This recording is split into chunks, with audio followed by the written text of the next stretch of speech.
Hola, bienvenidos a nuestro nuevo webinar. Hoy vamos a tratar un tema muy interesante. Vamos a tratar de la disbiosis intestinal y de la hiperpermeabilidad intestinal, que muchas veces son pues, dos factores o dos problemáticas que van unidas, van de la mano. Hoy vamos a, pues, bueno, a explicar un poquito las causas y vamos a proponeros un abordaje, o sea, cómo tratar este tipo de problemas, no solo para mejorar la salud del sistema digestivo, sino también algo más amplio, ¿no? Para mejorar también la salud general, ya que mantener un intestino saludable es básico para la salud del organismo como un todo. Empezamos hablando de conceptos, ¿vale? Cuando hablamos de disbiosis intestinales, nos referimos a cualquier desequilibrio de la flora intestinal, ¿vale? Cuando hablamos de SIBO, que es otro tema que seguramente habéis escuchado, nos referimos a un tipo de disbiosis, que es la disbiosis del intestino delgado, ¿vale? Entonces, cuando hablamos de disbiosis intestinales, es un tema más amplio que enfocaría pues, también estómago, intestino delgado, intestino grueso, ¿vale? En general del sistema digestivo. Como nota, también puede haber disbiosis de cualquier otra parte del organismo, ¿vale? Una disbiosis, por ejemplo, a nivel urinario, podría generarnos también alteraciones en ese nivel. La flora tiene que estar en equilibrio en cualquier zona del organismo, ¿vale? La flora bacteriana es un sistema complejo, ¿vale? Si nos centramos en el intestino, se estima que hay unas 30 a 50 especies dominantes en cada intestino humano. Cada persona tendría sus cepas particulares, que son propias de él, y hay un equilibrio entre ellas. Las principales clases o grandes clases de bacterias que podríamos encontrar serían las putrefactivas, tipo Clostridium, E. coli, bacteroides, que normalmente se alimentan más de grasas o de proteínas. Luego tendríamos las fermentativas, que son las anaeróbicas, que nos van a generar ácidos, como el ácido láctico, por ejemplo, que son interesantes para algunos temas intestinales. Bueno, en este caso, las fermentativas entrarían las bifidobacterias o los lactobacillus. Y luego también tenemos las levaduras. En este caso son hongos y la principal sería cándida. Tienen que estar todas en equilibrio, ¿vale? Normalmente, aunque haya algunas bacterias que puedan ser potencialmente patógenas, si está todo equilibrado no nos da problemas. El problema viene cuando pues hay un sobrecrecimiento de alguna de ellas, especialmente las patógenas. A modo de importancia para que os hagáis un poco la idea de la cantidad de bacterias que hay en un intestino, hablaríamos de 100 billones de bacterias en intestino. O sea que es una cantidad enorme. De hecho, se estima que tendríamos 1,5 kilos de bacterias, de masa bacteriana en lo que sería en todo nuestro tracto intestinal. Y otra nota importante, de las heces, se estima que el 50% de la masa de la hez serían bacterias. O sea, para que os hagáis un poco la idea de los volúmenes que hablamos. O sea, que es importante tener estas bacterias en equilibrio. Si están equilibradas, vamos a tener las bacterias patógenas o potencialmente patógenas. Hablamos también de algunas bacterias que normalmente están en un estado, podemos decir que inocuo para nosotros, pero en alguna situación, sobre todo cuando hay desequilibrio, pueden pasarse al lado oscuro y es cuando nos dan problemas. ¿Vale? De patógenos hay pues una gran cantidad. En bacterias, pues tenemos el Helicobacter, por ejemplo, pylori a nivel sobre todo del estómago. Campylobacter, salmonella, de infecciones alimentarias, la Escherichia coli, que hay algún tipo sobre todo alguna cepa que es más problemática que otras. En general, la Escherichia coli puede ser saprófita o incluso beneficiosa, pero hay algunas cepas que sí que pueden ser malas. Shigella, Clostridium, que es muy típica la infección después de tratamiento con antibióticos, Yersinia, Klebsiella, Pseudomonas, bueno, tenemos una gran cantidad. Levaduras. Entonces, las levaduras, pues las más conocidas son las del género Cándida y la más conocida la Candida albicans, aunque bueno, la glabrata también es conocida, pero bueno, generalmente Candida albicans es la que nos suele dar más problemas. Normalmente, si está en eso, o lo que hemos comentado anteriormente, está en equilibrio, no genera problemas. El problema es cuando, por ejemplo, hay por tema de desequilibrios de dieta o por tema también a veces pues de inflamación o de algún otro, o alguna infección que podamos tomar, se nos desmadran. Protozoos. También dispondríamos, o bueno, también tenemos aquí una serie de protozoos que nos pueden dar problemas, como Blastocystis, Entamoeba y sobre todo seguramente sonará más Giardia lamblia, ¿vale? Son organismos más complejos los protozoos y a veces también son más complejos tanto de diagnosticar como de tratar, porque un antibiótico normal contra un protozoo no sirve. Y a veces son sustancias, o sea, son organismos complicados. Eh, Hablamos de la hiperpermeabilidad intestinal. Una disbiosis nos puede generar pues inflamación, lo que sería la mucosa digestiva, mucosa intestinal. Nos puede generar también pues una infección, que todo eso nos daña la mucosa y nos puede generar una hiperpermeabilidad intestinal. Eso quiere decir pues, que el intestino está más permeable de lo que es habitual y nos genera una serie de problemas que en una situación normal no tendríamos. No es exclusivo, ¿vale? Podemos tener hiperpermeabilidad intestinal por otras causas. Por ejemplo, eh, por tomar sustancias que que nos generan pues, intolerancias, pues, por ejemplo, lactosa, em, por ejemplo, gluten. Hay ciertas personas que el hecho de exponer nuestro sistema digestivo a alimentos a los cuales somos intolerantes, pues nos van a generar una inflamación y a la larga pues un daño en la mucosa y un exceso de porosidad en la mucosa. También pueden ser consecuencia de enfermedades inflamatorias intestinales. Bueno, enfermedades inflamatorias intestinales, que también nos van a generar inflamación y daño en la mucosa. Pero bueno, como ya estamos hablando sobre todo de disbiosis, pues nos centraríamos más en la disbiosis. Un intestino normal suele tener unas uniones que se llaman estrechas, aquí lo podéis en la diapositiva, normal tight junction, que son unas uniones muy estrechas, o sea, que son muy densas, que lo que impiden realmente es que las sustancias que están en lo que sea el lumen, la luz del intestino, pasen a través de estas células, ¿vale? Para pasar cualquier sustancia a nuestro interior, a nuestro sistema sanguíneo, tienen que atravesar, ¿vale? Las células de la mucosa intestinal, pues desde la zona apical a la zona basal, ¿no? Desde los bilis hacia el torrente sanguíneo. Si tenemos pues cualquier inflamación, cualquier patógeno que nos dañe esta mucosa, pues estas uniones se van a aflojar, incluso podemos romper estas células de la mucosa, con lo cual esta función que tienen ¿no? de barrera selectiva realmente, que es lo que son, que hacen que pasen solo unas ciertas sustancias y otras no sean capaces de pasar, pues no la puedan cumplir de forma adecuada y nos van a pasar pues proteínas sin digerir, nos pasarán toxinas, nos pasarán alérgenos, nos van a pasar patógenos. Entonces, eso nos va a generar pues, que un sistema inmunológico, nos van a alterar el sistema inmune, nuestro sistema inmunológico se va a reaccionar frente a estas sustancias que no deberían pasar y nos va a generar inflamación a nivel sistémico, nos va a generar también un desgaste del sistema inmunológico que en unos casos se sobreactivará y en otros casos se va a agotar, ¿vale? Entonces es un factor que predispone a enfermedad cardiovascular, a enfermedades crónicas y bueno, también a fatigas y cansancios, porque entre otras cosas también nos va a afectar a la nutrición.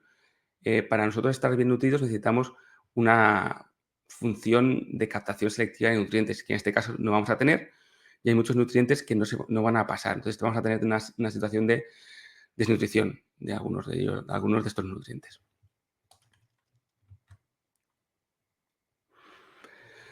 Bueno, ¿cómo tratamos una situación en la cual tenemos una disbiosis intestinal, en la cual además pues, tenemos una inflamación importante de la mucosa intestinal, tenemos una hiperpermeabilidad? Pues básicamente habría 4 fases. Primero, además hay que hacerlas un poco en decalaje, ¿vale? Para hacerlas bien y para que cada fase sea realmente más efectiva, ¿vale? Si empezamos una fase, en vez de empezar en este orden, empezamos pues con el punto 4 en vez del antes que el punto 1, pues realmente no va a ser tan efectiva. Lo ideal es empezar por estos puntos que os pongo en este orden y un decalaje de varios días de una fase a otra. Bueno, empezaríamos con la eliminación de patógenos. Eso está claro. Tenemos unos patógenos que nos están dando problemas, hay que eliminarlos. Si no, da igual que vayamos pues regenerando mucosa o añadiendo otras fases del protocolo, no va a funcionar de forma adecuada. La eliminación normalmente se utiliza con aceites esenciales. Los principales y los que van a ser más efectivos son el orégano y el clavo, especialmente el orégano, pero bueno, hay otras sustancias como el tomillo, el ajo, la canela o el ácido caprílico que también pueden ser de utilidad. El segundo punto, la regeneración de la mucosa. Si hemos tenido unos patógenos que nos han dañado la mucosa, hay que regenerarla para volver a una situación de equilibrio, porque además una mucosa en buen estado nos va a favorecer la implantación de bacterias beneficiosas, ¿vale? En la fase de regeneración, los nutrientes más importantes son la glutamina, la melena de león, la curcumina y el zinc. Hay algún otro más, pero bueno, estos serían los que en principio son más interesantes. Tercer punto, el uso de probióticos, de bacterias vivas beneficiosas. Aquí recomendaremos, ya veréis luego, un producto multicepa con cápsulas gastroresistentes y aquí lo que vamos a tener es un efecto siembra. Es decir, vamos a iniciar una repoblación con bacterias que sabemos que son beneficiosas para empezar, ¿no?, a recuperar nuestro equilibrio. Al final, estas bacterias nuestras que aportamos en el probiótico son el inicio de la repoblación, pero luego nosotros vamos a repoblar con las nuestras propias. Y por último, mantenimiento. El mantenimiento se va a basar en fibra, sobre todo en fibra soluble fermentable, que aquí van a tener gran papel el FOS, el psyllium, la semilla de lino, aunque no es tan fermentable, es más insoluble, pero bueno, también puede tener un cierto efecto, pero sobre todo fibra fermentable, que nos va a generar un efecto abono, un efecto de mantenimiento de esta flora fermentativa, que nos va a aportar una serie de sustancias que nos ayudan a mantener este equilibrio. Bueno, pues estos serían los 4 pasos y ahora vamos a entrar un poco a ver cada uno de ellos. Eliminación de patógenos, ¿vale? En un caso óptimo y optimista tardaríamos unos 7 a 10 días. En algunos casos va a tener que ser un poquito más largo, ¿vale? Aquí la estrella va a ser aceite esencial de orégano. Realmente es la sustancia que mejor funciona y sobre todo que tiene un mejor espectro de actuación, ¿vale? Es efectivo frente a protozoos, frente a bacterias. Además, ayuda a eliminar patógenos, pero no daña la flora beneficiosa, que es muy importante. Y luego también es muy, muy efectivo frente a hongos, que a veces son muy complicados de tratar. De hecho, se estima que es 100 veces más potente que otra sustancia que habitualmente se utiliza para tratar hongos, sobre todo cándida, que es el ácido caprílico. Y además de ese efecto directo frente a los patógenos, tiene un efecto de mejora de digestiones, que normalmente cuando hay disbiosis solemos tener digestiones alteradas. Entonces el aceite de orégano nos va a ayudar en casos de inapetencia, de malas digestiones, de exceso de gases, de espasmos, de diarreas, con lo cual tiene beneficios de mejora digestiva. A la hora de utilizar productos, nosotros recomendaríamos que pues, usaréis productos que estén estandarizados en Carbacrol, que es el principio activo principal del orégano. También tiene el timol, pero bueno, el Carbacrol es el más importante.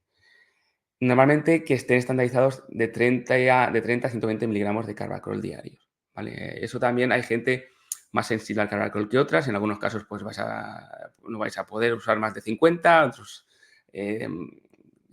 sí que pueden tolerar bien los 100. Eso cada caso es un mundo, pero vamos, el rango habitual es de 30 a 120 y ahí tendríamos productos o sustancias que realmente tienen un efecto interesante a nivel de eliminar patógenos. Otras sustancias que se podrían utilizar para eliminar patógenos, pues el aceite esencial de clavo, que también tiene efectos similares al orégano, aunque quizá un poquito menos efectivo. En este caso, el de 40 a 125 miligramos día. Y luego otras sustancias también son interesantes, serían el tomillo, la canela y el ajo, que también son muy conocidos como antimicrobianos, antifúngicos y que tienen también un amplio espectro de acción. A nivel de estas sustancias, es importante también la canela y el tomillo, que también son carminativos, nos van a ayudar en el control de gases, que, como os comentaba antes, pues bueno, también es uno de los problemas típicos de estas disbiosis. Y luego en el caso del ajo, tener en cuenta también que hay gente que puede ser sensible al ajo, que le puede generar ardor. Y bueno, usar productos que estén desodorizados, o sea, que no tengan este olor a ajo, en algunas situaciones nos va a ayudar a tolerarlo mejor.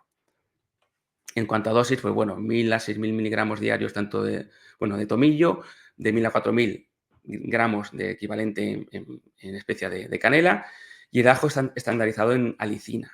Entonces, normalmente usaríamos productos estandarizados en 4 a 6 miligramos de alicina diarios.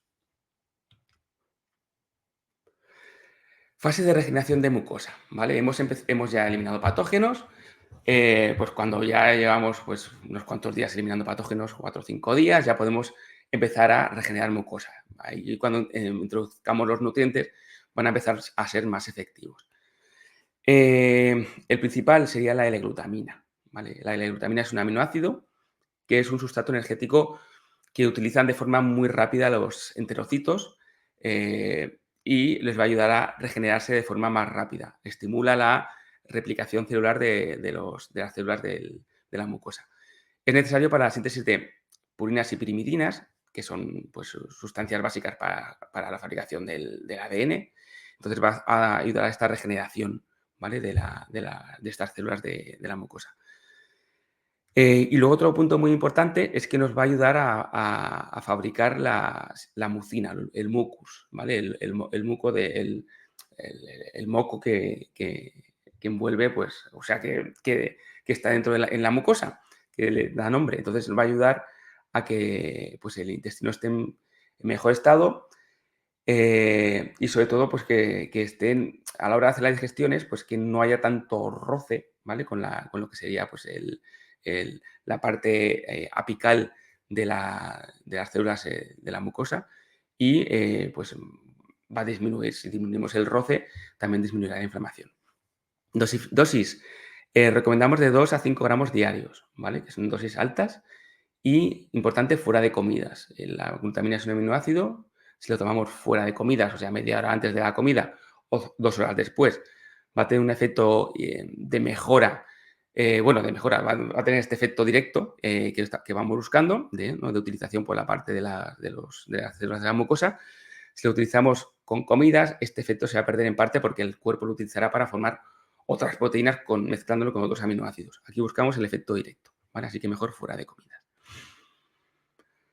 Otra sustancia muy interesante, la cúrcuma. La cúrcuma es una especia con un gran poder antiinflamatorio y nos va a ayudar a disminuir esta inflamación en la mucosa. También regenera lesiones, que nos viene muy bien en estos casos, y luego también mejora digestiones. Mejora sobre todo la liberación y la producción de bilis, es colagoga y colerética, y además es espasmolítica, disminuye espasmos de la fibra muscular lisa, con lo cual nos va a mejorar digestiones. Es interesante en estos casos combinarla, si puede ser, con piperina, jengibre y bromelaína, que son sustancias que potencian la acción de los curcuminoides, que son los principios activos principales de la cúrcuma. En cuanto a dosificación, recomendamos extractos de cúrcuma que aporten unos 475 miligramos de curcuminoides diarios, ¿vale? Que eso equivale más o menos a 10 gramos de especia. Y sobre todo combinado con lo que os comentaba, la piperina, el jengibre y la bromelaína, porque realmente van a potenciar mucho el efecto de la cúrcuma. Otra sustancia muy importante y que además va ganando cada vez más popularidad es la melena de león, el Erythrum erinaceus, que es un hongo. Es muy rico en betaglucanos y ericenonas, que son sustancias bioactivas que tienen gran afinidad por el sistema digestivo. Lo que van a hacer es, por un lado, van a regular la microbiota, podemos decir que son, en cierto modo, prebióticos, ayudan a que la flora intestinal se desarrolle de una forma adecuada y se potencie. Y también va a mejorar la que sería la regeneración de la barrera intestinal. Entonces nos va a ayudar a regenerar esta mucosa. También mejoran la inmunidad del sistema digestivo, con lo cual vamos a ser capaces de hacer frente mejor, ¿vale? a patógenos que pudieran quedar por ahí. Y luego es interesante, sobre todo, consumirlo junto con vitamina C, ¿vale? Tanto los betaglucanos como las ericenonas van a mejorar su biodisponibilidad si tomamos pues la melena de león junto con vitamina C. En dosificación, pues se recomienda normalmente de equivalentes en planta de 500 a 2000 miligramos diarios, ¿vale? Otro producto que recomendaríamos, una multinutriente.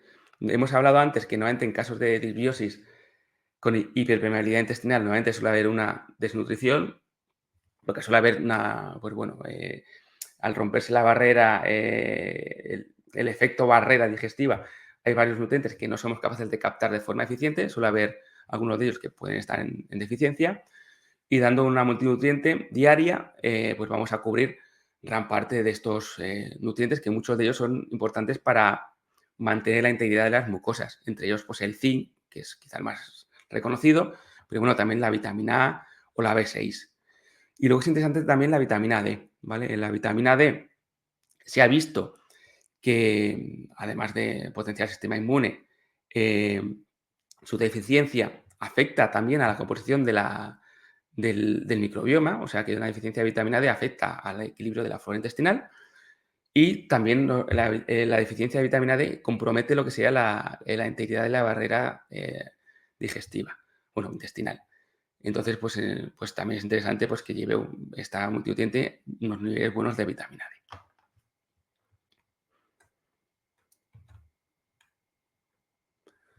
Y luego aquí hablo también del aceite de pescado y también, en algunos casos, de dosis extra de vitamina D, ¿vale? El aceite de pescado es una sustancia que nos va a disminuir inflamación, ayuda a resolver procesos inflamatorios, y disminuye producción de icosanoides, sustancias proinflamatorias, y estimula la producción de resolvinas, que son sustancias que resuelven, finalizan inflamaciones. Entonces nos viene muy bien en enfermedades inflamatorias intestinales, sobre todo enfermedades también con base autoinmune, ¿vale? Cuando veamos, por igual que la cúrcuma se queda corta. Y además, si hay base autoinmune, pues es interesante sobre todo pues, la vitamina D tenerla en cuenta, porque es una de las sustancias que nos ayudan a regular estos procesos autoinmunes, ¿vale? Entonces, en estas situaciones, pues es interesante pues, aumentar la dosis de vitamina D que estemos dando y aportar omega 3 de 1 a 3 gramos diarios, ¿vale?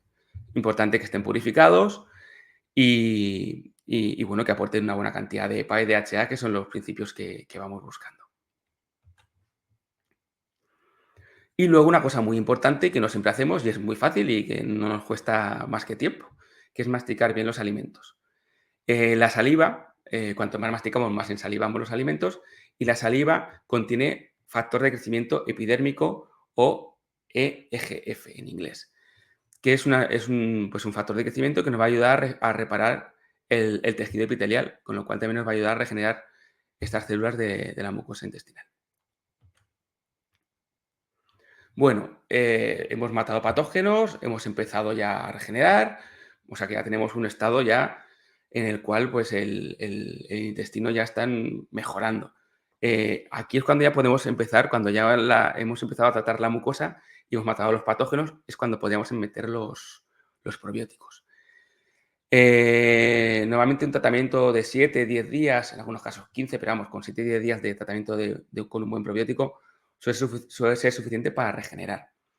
Probiótico quiere decir sustancias a favor, bios, vida, a favor de la vida. Son sustancias vivas, microorganismos vivos, que nos van a ayudar a mejorar nuestra salud, la salud del huésped, ¿vale? Eso en principio es el significado de probiótico. Y nosotros vamos a utilizarlos aquí como efecto siembra. Vamos a iniciar la repoblación. Aportamos bacterias que sabemos que son beneficiosas, genéricas, ¿vale? Que no tienen por qué ser nuestras bacterias exclusivas, pero nos van a aportar beneficios. Luego, poco a poco, vamos a ir encontrando nuestro propio equilibrio, pero es importante asentar estas bacterias para que no se asienten unos posibles patógenos que podrían entrar. De cepas de probióticos hay muchísimas. Los más conocidos son las Lactobacillus y los Bifidobacterium, que son fermentativos. Aquí hablamos, pues podéis ver ahí en este ejemplo, ¿no? Pues Lactobacillus acidophilus, Casei, Rhamnosus, Bucaricus, Bifidobacterium bifidum, Longum, Breve, Animalis. También tenemos Lactococcus, Bacillus coagulans, Enterococcus faecium, Streptococcus thermophilus, Streptococcus salivarius, E. coli, algunas E. coli son beneficiosas, y Saccharomyces, incluso levaduras como el Saccharomyces boulardii, que es una levadura, sobre todo se usa mucho para cortar diarreas. Pero bueno, no están todas, hay más probióticos. Estos quizás son los más conocidos y luego además dentro de cada especie hay una infinidad de cepas importante. Pero bueno, en principio estas serían cepas beneficiosas.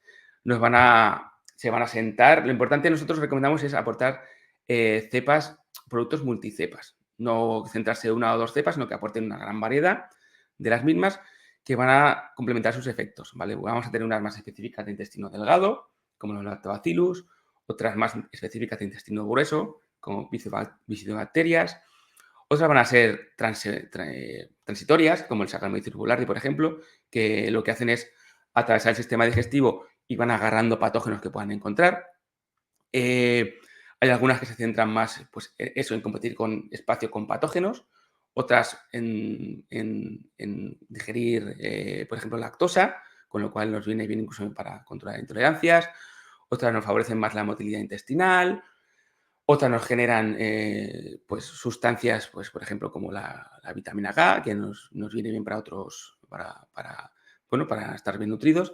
O sea, que cada una tiene una especificidad determinada. Nosotros buscamos aquí de amplio espectro para repoblar y tener un poco de beneficios, un poquito de cada.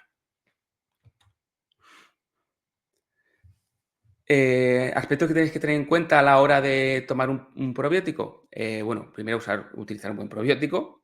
Un buen probiótico es un producto multicepa, ¿vale? De amplio espectro, que tenga mayor diversidad de efectos, que las cepas utilizadas resistan la acidez estomacal, ¿vale? Cuando pasan las cepas por el estómago hay un pH muy ácido que puede afectar a la viabilidad de muchas bacterias. O sea, muchas bacterias pueden no llegar vivas o gran parte de ellas no pueden llegar vivas al intestino porque mueren pues, debido a esta acidez estomacal. Así que tenemos que, pues si damos cepas que resisten a esta acidez y además utilizamos un tipo de cápsulas gastroresistentes, pues vamos a tener una mayor viabilidad. Otra cosa a tener en cuenta es la hora de la toma. Si tomamos los probióticos a primera hora de la mañana, el pH del estómago es más básico, con lo cual hay menos acidez y la supervivencia va a ser mayor. O sea, interesante tomarlas por la mañana, el probiótico.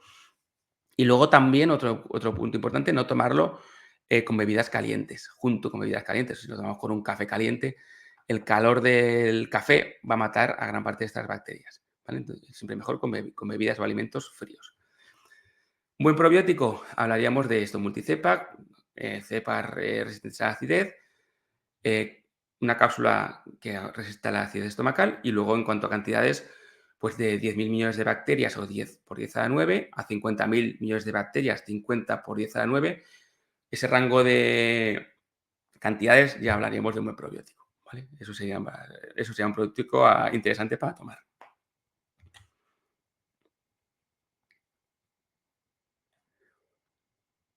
¿Vale? Aquí hablaríamos más o menos eh,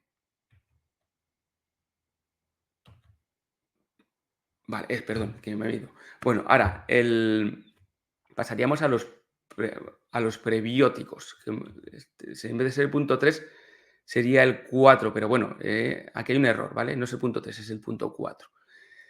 El 4 sería prebióticos, ¿vale? Prebióticos son sustancias, es fibra, ¿vale? Sustancias no digeribles que estimulan el crecimiento de las bacterias beneficiosas. Son fuentes nuevamente de energía y nutrientes para la microbiota para que crezca y pues se mantenga en buen estado. Nuevamente se trata de fibra. Hay algunas sustancias también, como pues, algunos polifenoles, que estrictamente no son fibra, pero sí que pueden mejorar, ¿vale? El bienestar de esta flora intestinal.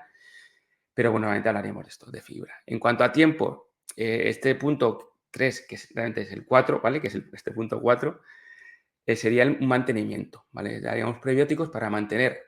Ya una vez hemos dado el punto 1 de matar las bacterias, el punto 2 de controlar pues, todo lo que sería la inflamación de la mucosa intestinal, hemos regenerado la mucosa. Hemos pasado al punto 3 de aportar probióticos que los hemos asentado en esta mucosa sana. Ya podemos meter el prebiótico, ¿vale? Para mantener este efecto. Aquí hablamos de 30 días de mantenimiento, pero realmente sería de 30 en adelante. Lo ideal sería mantener una toma de prebióticos a largo plazo para, bueno, pues para mantener este sistema intestinal, esta flora intestinal en equilibrio y en buen estado.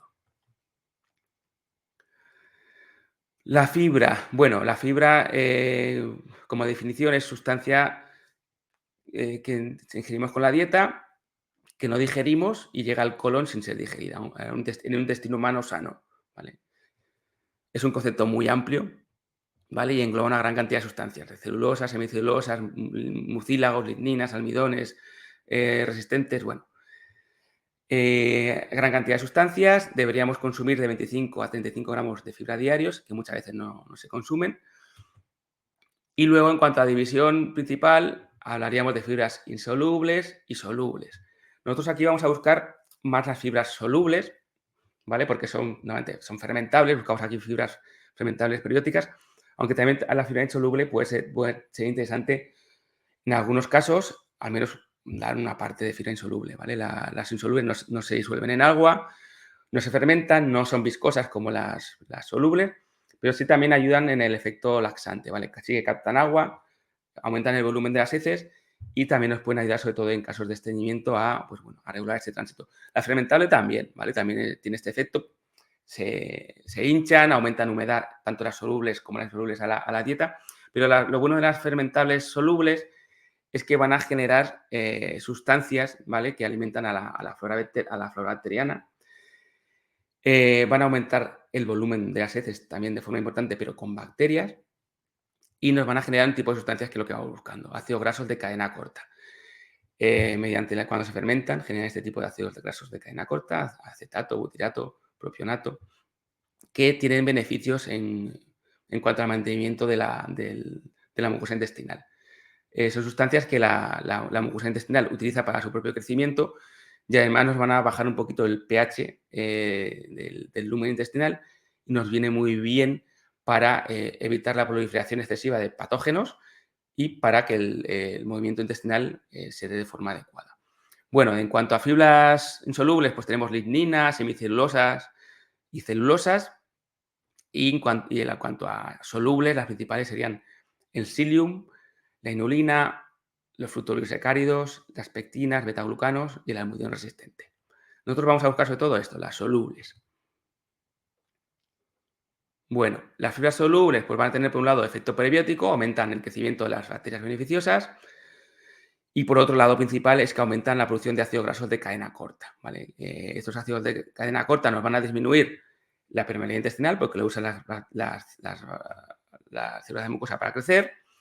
También bajan el pH del intestino, lo cual hace que aumente la peristalsis intestinal, el movimiento intestinal, con lo cual favorece el tránsito. Hace que las heces sean más suaves porque aumentan la humedad de la materia fecal y su volumen. Mejoramos el tránsito también. Esta disminución de pH y mejora de la mucosa nos va a mejorar también la absorción de nutrientes, especialmente el calcio. La producción de ácidos grasos de cadena corta también tiene beneficios externos. Por un lado, pues la disminución de la síntesis de colesterol por parte del hígado. También nos va a generar un aumento de producción de mucina, que nos protegerá toda la mucosa. Y luego otro uso muy interesante es respecto a la saciedad y la sensibilidad a insulina, que mejoramos tanto estos dos procesos. Con lo cual nos viene muy bien bueno, pues tanto en dietas de pérdida de peso y todo en gente con síndrome metabólico que tengamos que mejorar pues la pérdida de peso y la sensibilidad a insulina. Cosas a tener en cuenta con la fibra, sobre todo la fermentable, que es la que vamos a introducir aquí. Pues el punto donde hay que meterlo, que es el punto 4, ponía el 3 en la diapositiva, pero es el 4, el último de todos. Si metemos una fibra fermentable en una situación de disbiosis, vamos a generar ahí una explosión, ¿vale? La fibra fermentable hay que meterla en la última fase porque fermenta. Entonces, podemos generar un exceso de gases y un malestar intestinal importante, ¿vale? De hecho, hay dietas como el tipo la FoodMap, que lo que busca es evitar este tipo de sustancias, ¿vale? De fermentables, para mejorar digestiones. En estos casos, al final del proceso de la dieta FoodMap, sí que hay que reintroducir la fibra fermentable poco a poco, ¿vale? De forma lenta y paulatina, y empezamos pues, con dosis bajas. Empezamos con una primera fase de 1 gramo o menos, ¿vale? Y si vemos que se te va tolerando bien, pues cada 3 o 4 días vamos subiendo poquito a poco esa dosis hasta llegar a 3 o 4 gramos de fibra fermentable. Si vemos que esto nos genera incluso mucha problemática de gases, bajamos esta dosificación, o sea, tomamos esto en 2 tomas, ¿vale? Pues este gramo lo partimos en 0,5 y 0,5, vamos subiendo y vamos partiendo esta fibra fermentable en 2 tomas para ayudar a esto, que el paso sea más lento, más paulatino y disminuir todo esta problemática de exceso de gases. Una vez somos capaces de llegar a 3 o 4 gramos, podemos tomar unos 4 gramos y medio, 5 gramos de mantenimiento a largo plazo. Esto ya como queramos, lo ideal sería mantenerlo en el tiempo para mantener la salud digestiva. En algunos casos igual es mejor ir a 10, 15, incluso 20, sobre todo en gente en los cuales personas que tengan problemas ya habitualmente pues de tránsito intestinal, ¿vale? Que ya suelen tener problemas de estreñimiento a largo plazo. Entonces, pues igual es mejor un mantenimiento de 10, 15, 20 gramos, la cantidad que veamos que a esta persona le viene bien para mantener la regularidad intestinal.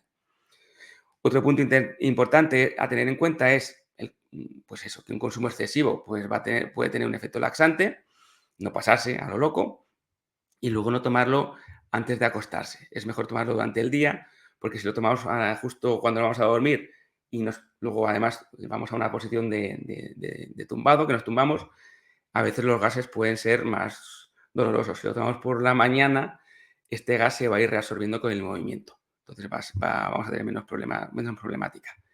Y luego otro punto a tener en cuenta es el tomarlo junto con líquido abundante. Estas son sustancias que tienen que hidratarse para mejorar su efecto. Entonces el hecho de una dieta con líquido abundante nos va a potenciar sus efectos, sobre todo pues, en tránsito intestinal.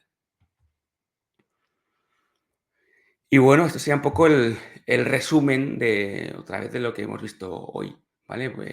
4 fases, ¿vale? La primera, eliminar patógenos; la segunda, regeneración de mucosa; la tercera, siembra con probióticos; y la cuarta, un efecto mantenimiento, un efecto de abono a largo plazo con prebióticos, especialmente con fibra soluble fermentable. Espero que os haya resultado interesante el tema de hoy y, como siempre, para cualquier tipo de duda que os pueda surgir, os dejo aquí mi email, técnico@betulasuplementos.com. Gracias por escucharnos y hasta el próximo webinar. Un saludo y buen día a todos. Hasta luego.